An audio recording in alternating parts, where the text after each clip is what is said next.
Yeah, we want to be a civilization that expands to the galaxy, that anyone can go anywhere they want at any time. That would be epic. And have a city on the moon, cities on Mars, populate the solar system, and send spaceships to other star systems. That sounds like the best possible future.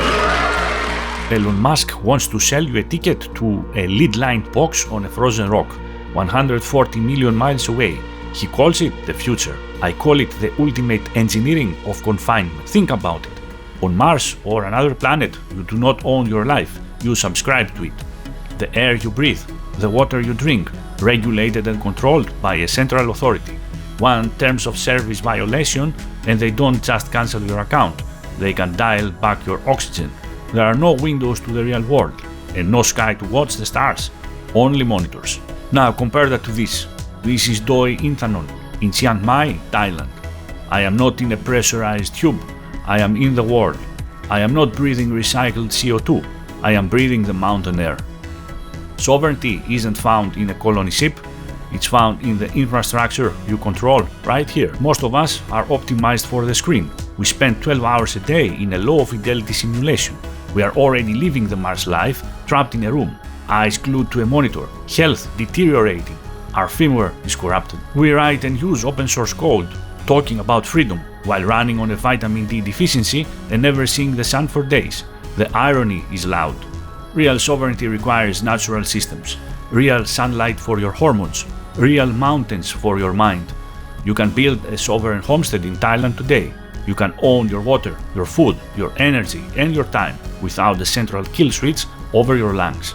I spent 20 years at the desk. I was a slave to the terminal and the urge to accumulate knowledge and money. At the end of each day, I was wrecked, tight shoulders, dry eyes, brain fried. When the failures hit, I realized I needed a system reset. I didn't move to Southeast Asia to take a break. I moved here to do the exact opposite of the Muskian dream. I am reclaiming the hardware-software interface that makes us human, the sun, the sea, and the mountains. I am building a micronation, securing my own vitals. We talk a lot about digital sovereignty, owning your tech and your data, but there is a physical and mental sovereignty we are losing, the ability to live like a human being instead of a screen accessory.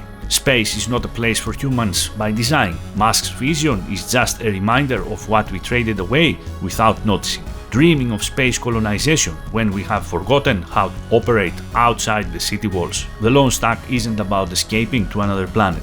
It's about securing this one. It's about vaporizing the anchors of bureaucracy and redeploying into environments where the friction is high, but the reward is objective reality. If you aren't sovereign on Earth, you won't be free on a dead planet. What do you think? Drop your thoughts in the comments. So I think the future that everyone, well, most people I think would agree is the most exciting is one where we are out there among the stars.